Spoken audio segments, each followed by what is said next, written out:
My father introduced me, and now it's my son's turn. Woodworking is a passion we'll share forever. Woodcraft understands that. Their people know the right tool for the job, and they make sure we understand how to use it. Their help, it means a lot. Woodcraft knows how we feel because they feel the same way. You know, I enjoy sharing my secrets, and now Jake's teaching me some things too. Woodcraft, helping you make wood work. Tight Bond Wood Glues, the pro's advantage.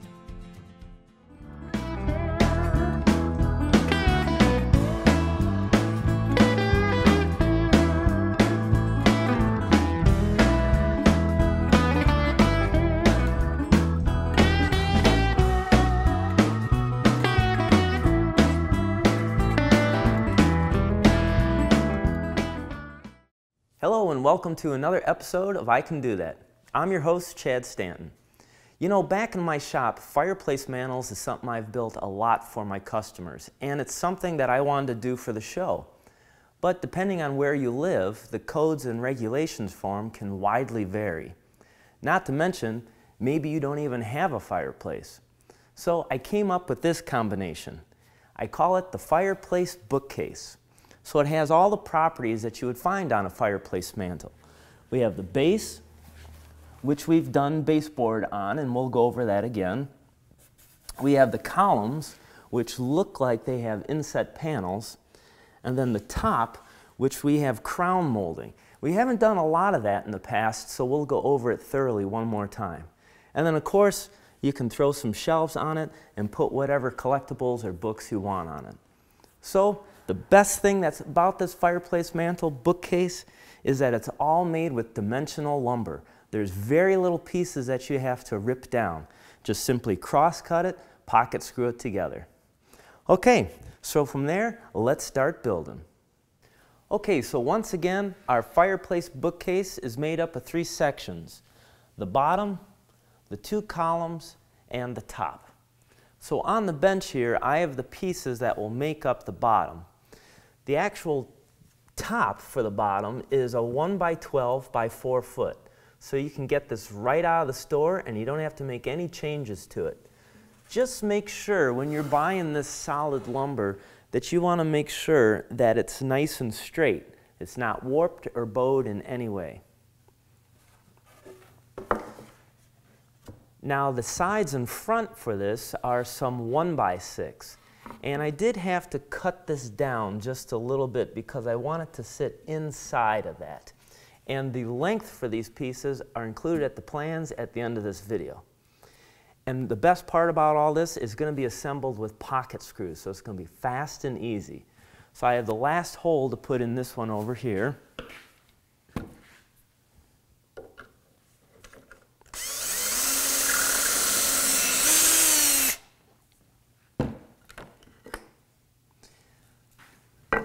And now I'm just going to do some assembly.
Okay, now let me dress this up with some baseboard. So let me get my miter saw out and set up, and we'll show you how to make those cuts. Okay, so I have a 6-foot piece here of our baseboard, and this baseboard is 3.5 inches in height. That looks real nice against the 1x6. Okay, now I need to make some mitered cuts on the end of this to go around. So to make the mitered cuts, I'm going to use the miter saw. Now it's important anytime you use power equipment to wear your hearing protection and safety glasses.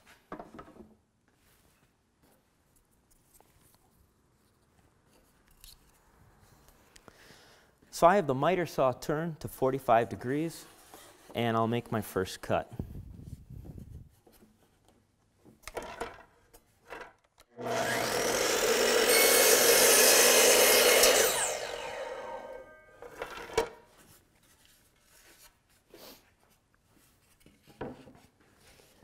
Now I have to line this back edge up with the corner of this. So what I like to do to make it a little bit easier to see is I take a pencil and I shade this line.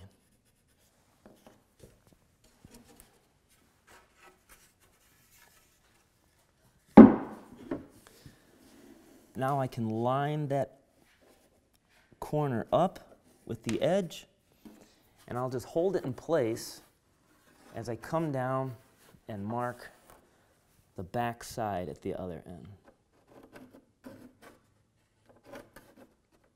I like to put a little line on the front here and add a line just to remind me which way I need to have that saw blade cutting.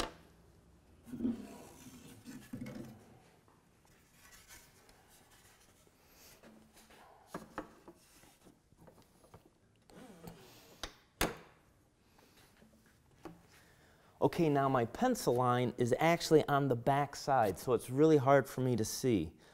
But I'm gonna cut it large and then slowly sneak up on that line.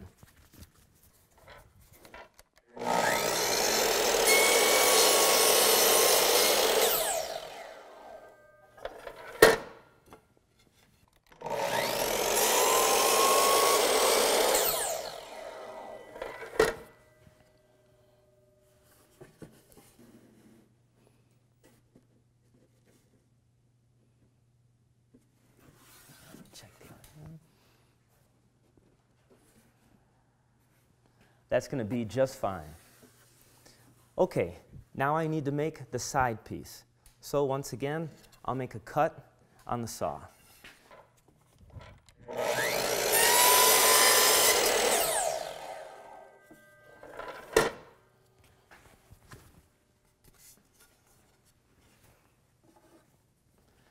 This piece now, I'll line up my corner.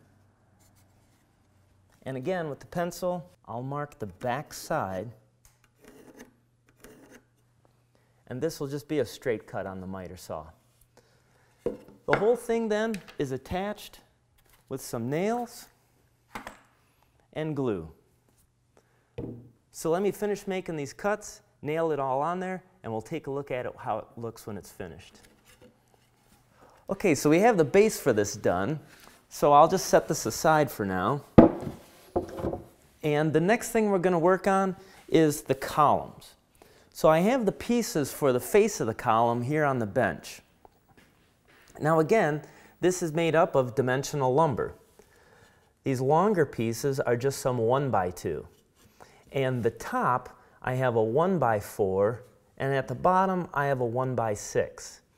Now, the length of these two pieces, that's what's important, and it's at 4 inches. I want to make sure that I get that 4 inches right each and every time. So what I did was I set up a stop block here that's 4 inches over from the blade. This way, when I put the wood in, I'm going to be right on the money.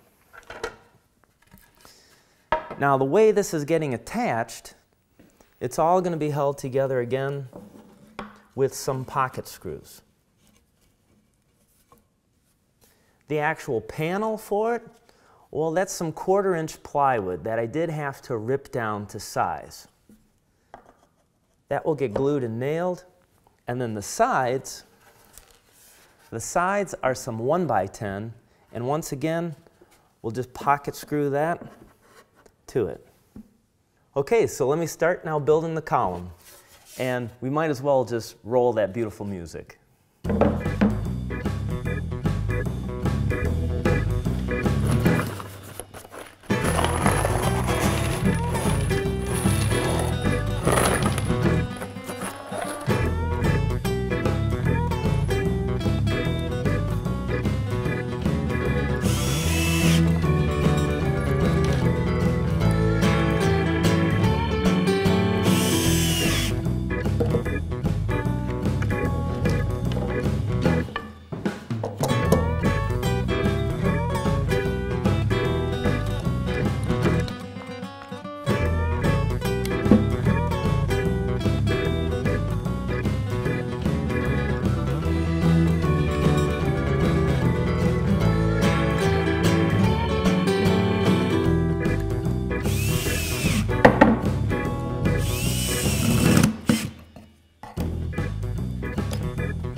Okay, now this panel, I want to make sure that I leave enough room for the side to go on.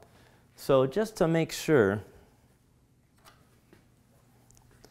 I'm going to mark 3/4 of an inch to make sure that my panel stays within those lines.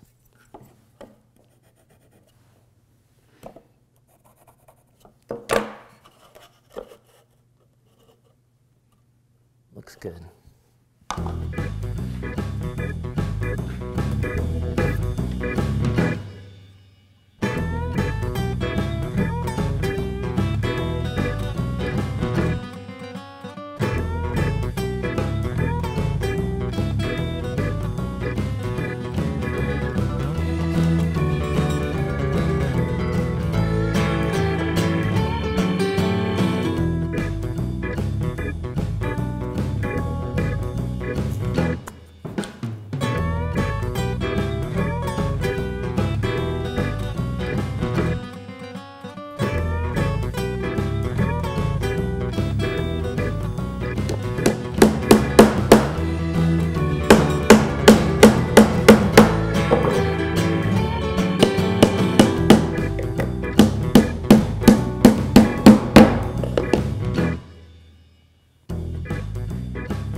Okay, I have the other side to put on, of course another column to make, and then I'll have a top and bottom for this.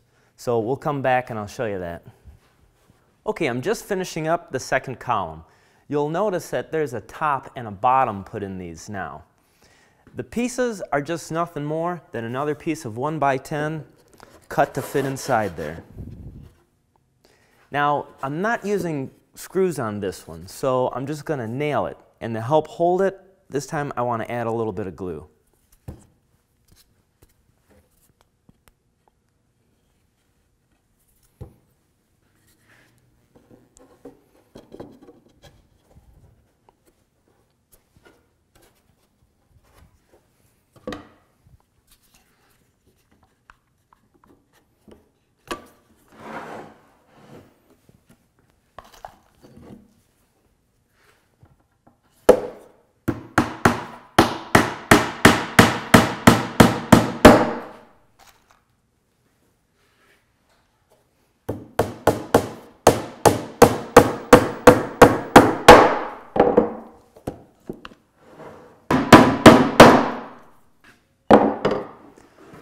Okay, the columns are done, and now I can start working on that top. Okay, so I have the top here, and the dimension on this is 13 1/4. So I did have to take a 1x12 and a 1x4 and glue it up. Then I had to rip it down to that size. Okay, now most of the construction of this is put together just like our bottom was. We have the pocket screws that will hold it to the top, and of course the pocket screws that hold the side to the front. So let me go ahead and put these on right now.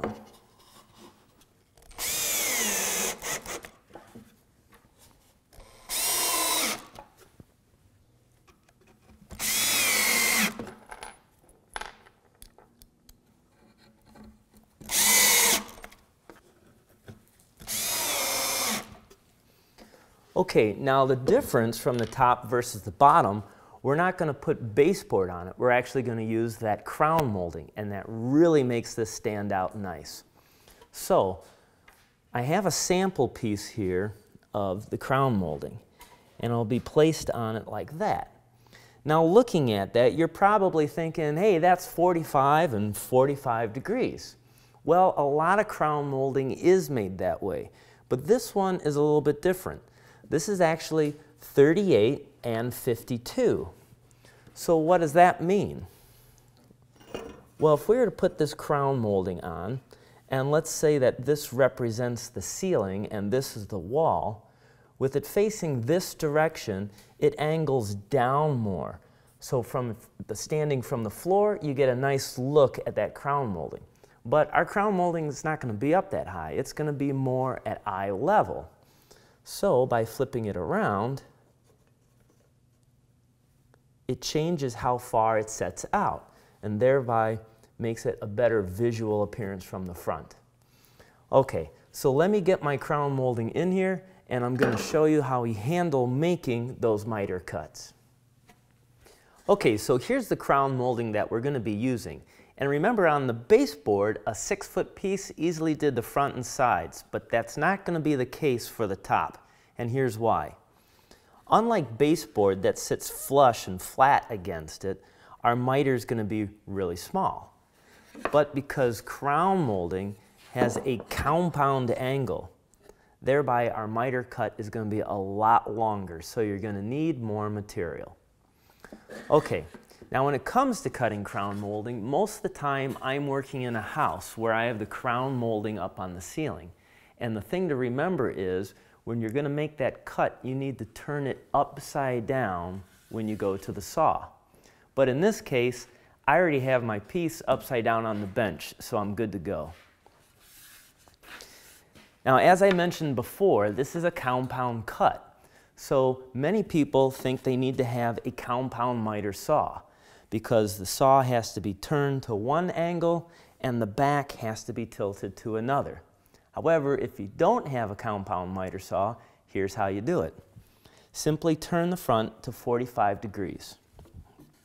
Then when you place the crown molding on there, you want to make sure that the back is flat against the fence, and this part of the crown molding is flat on the bottom. Now you can go ahead and put a block there to hold that, but I'm just going to simply pinch it and then I can make the cut.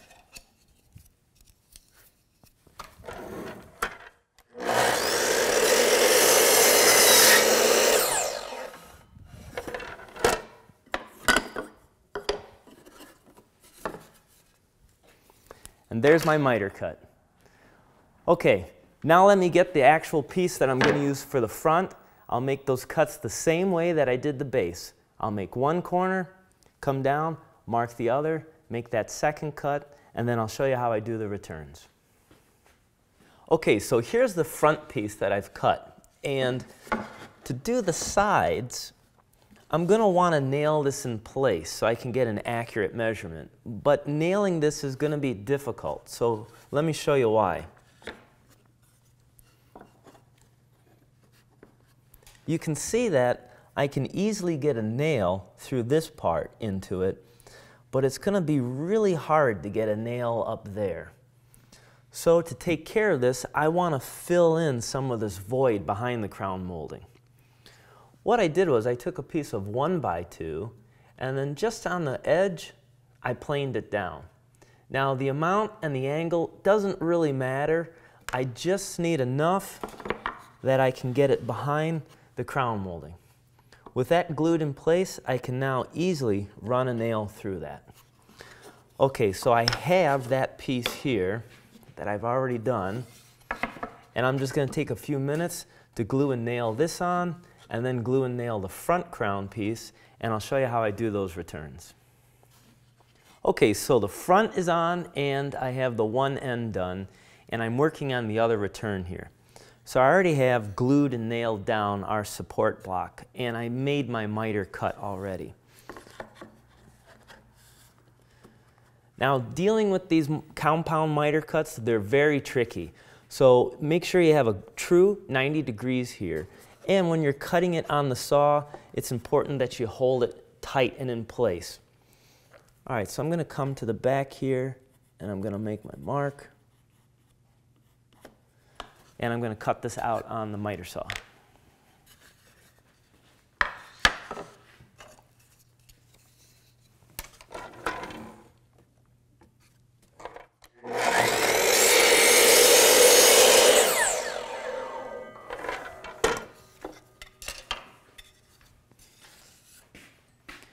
Okay, now if you have a nail gun, that's where it's going to make doing this part a breeze. You can just nail it right on and be done. But in my case, I'm going to have to pre-drill a few holes in it.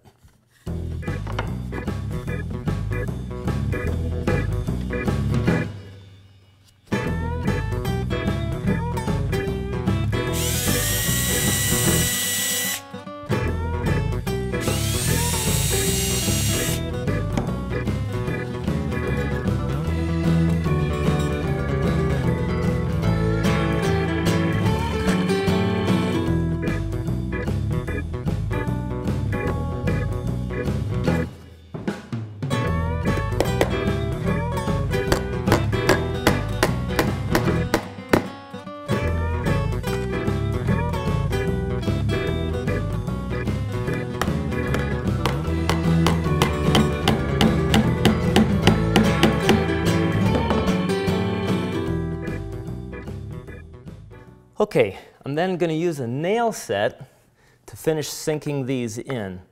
And I'm just going to use a little sandpaper because I'm slightly off from being a nice true tight fit on that corner. Once I get that done, I need to put a bottom on this because that is what we're going to screw the columns to.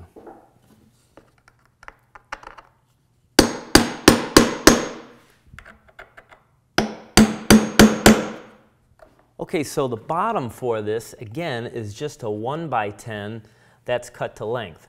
And I put some pocket holes in it. Now, it's going to be kind of awkward for me to hold this up in place. And even if you cut it exact where it's a nice snug fit, well, the pocket holes are drilled on an angle, so it could move itself down. To fix that, I just cut a couple of spacer blocks that I can place in here. And now, the bottom will sit on it,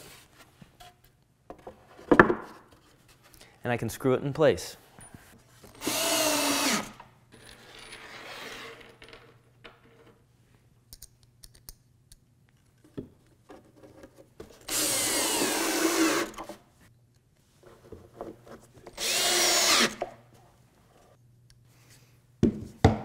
Okay, the next components I need to do is the arch and the two shelves, and I'll show you that next.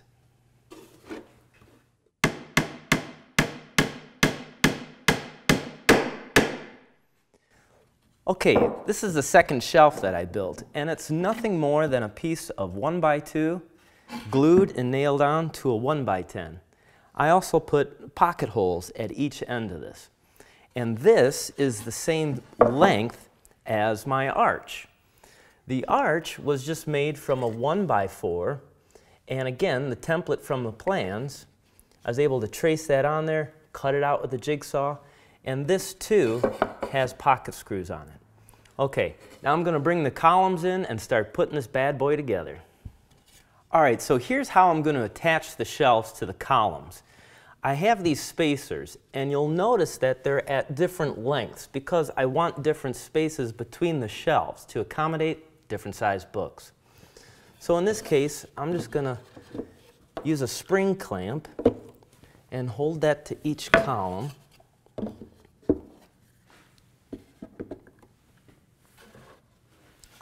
Now my shelf can fit on here.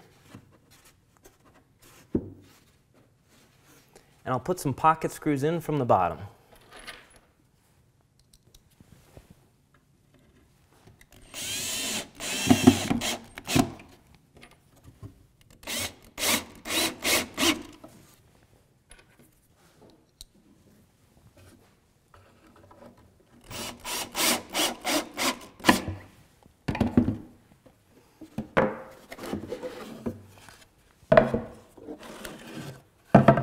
I'll do the same thing for the next shelf.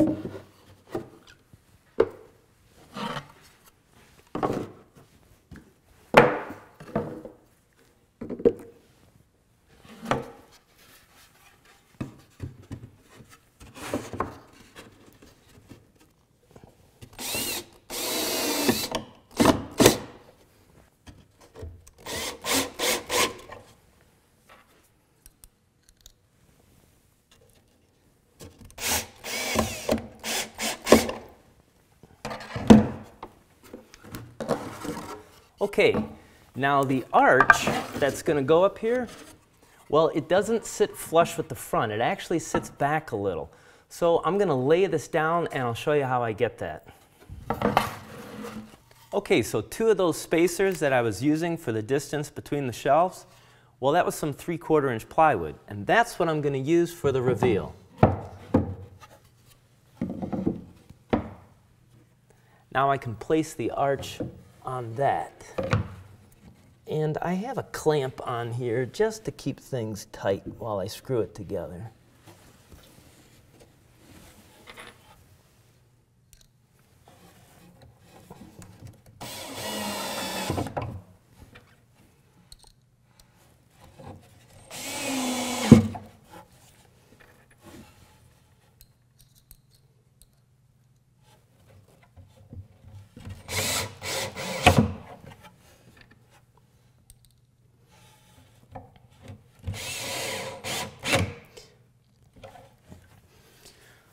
All right, now I'm going to attach the top for this. And again, I'm going to have to flip this around. So let me get in position and I'll show you what I'm doing. Okay, so what we have here is the whole thing is upside down and you're looking at the back side. This is actually the top and of course the back of the column. And I'm just merely putting a couple of clearance holes in and then I'm just going to screw it to the top. That side is done, so I just have 2 more screws here.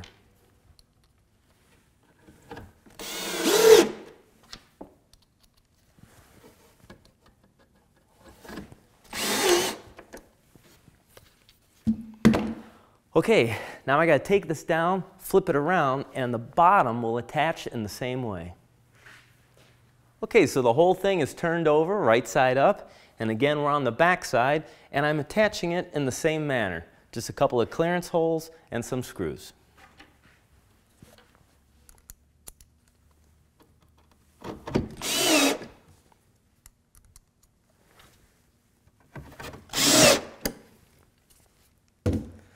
The last thing that has to be done, I have some 1/4 inch plywood that I'm going to screw to the back.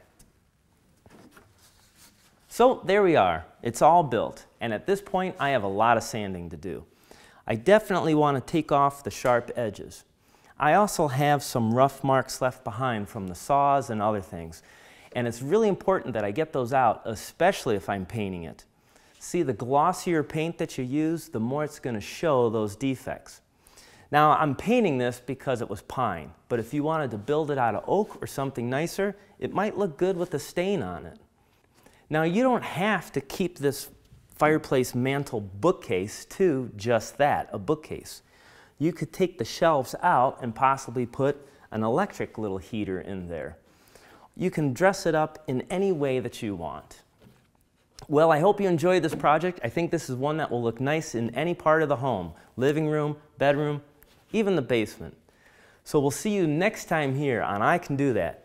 As for me, well, I'm going to take a break and read my favorite book. We'll see you next time.